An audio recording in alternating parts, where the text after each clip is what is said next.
I first became involved with Hope in 1988, 1989, when Jeff was gathering people to help launch the church.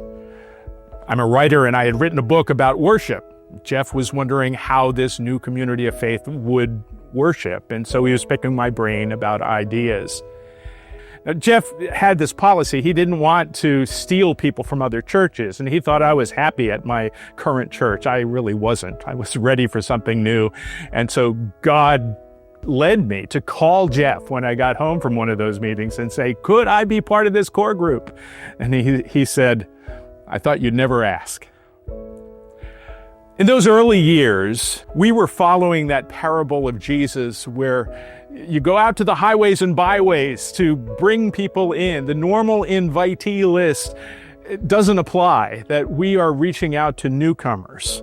That's what we were doing. We were being the church for people who don't do church. And we've followed that really ever since. Everything we did was bathed in prayer. It was always about taking a risk, trusting God, and letting God surprise us.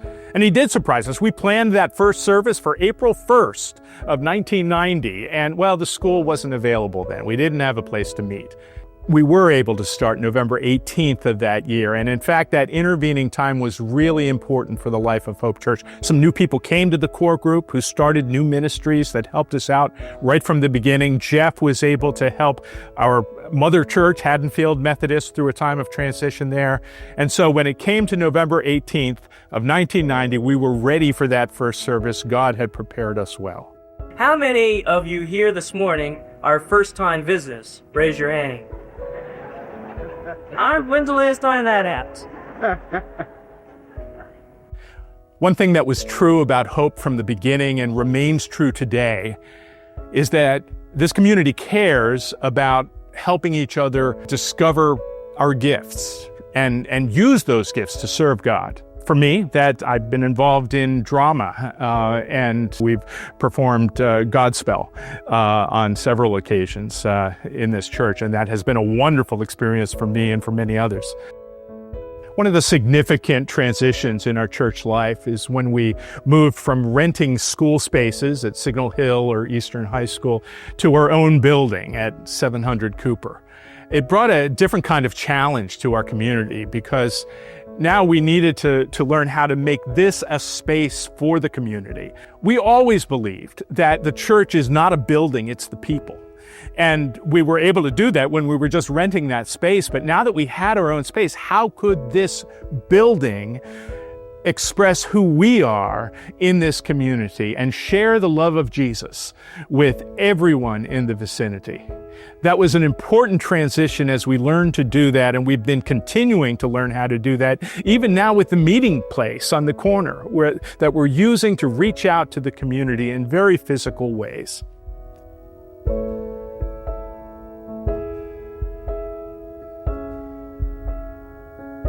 I came to Hope in 2003. From the beginning, Hope felt like a safe place to land. Even as a frustrated teen, I was welcomed. I found friendship among a group of students who embraced love and inclusivity. That sense of belonging has always been a part of my spiritual DNA. Hope helped me realize how much my gifts mattered. I had the opportunity to dance and act in dramas. I went on mission trips where I learned to serve others. Those experiences as a 16-year-old set the foundation for how I use my creative gifts in my faith and my work today. In the mid-late 2000s, Hope expanded its building. When I visited from college, I remember this palpable buzz within the community. Friday night dodgeball in the new activity space was a highlight. When I look back now, all I can think of is what an incredible thing it was that a church was totally all in on letting their brand new space be soaked in the sweat, literally, of teenagers. When I moved back to attend graduate school, I was looking to make sense of my post-college adult faith. Dave Falcone invited me to volunteer in youth ministry with middle school girls. I always tell people that if you want to deepen your faith, volunteer with middle schoolers. Their questions are profound and unfiltered, and my faith grew because of those girls who are now young adult women. and I'm still cheering for them in every way. Following the 2010 Haiti earthquake, Hope organized trips to Haiti, and I got to travel to Haiti and to Cuba between 2011 and 2018. In 2015, while on a youth mission trip, Dave asked me if I had ever considered working in ministry. I think I blurted out yes before I realized it. I am so grateful every day that he had the courage to listen to God and invite me into this work. And so I started working on Hope's staff with youth in February of 2016. I cared deeply about young people knowing that the church is for them as they sort out who they are and what their story is with God, because the church was there for me at that age too.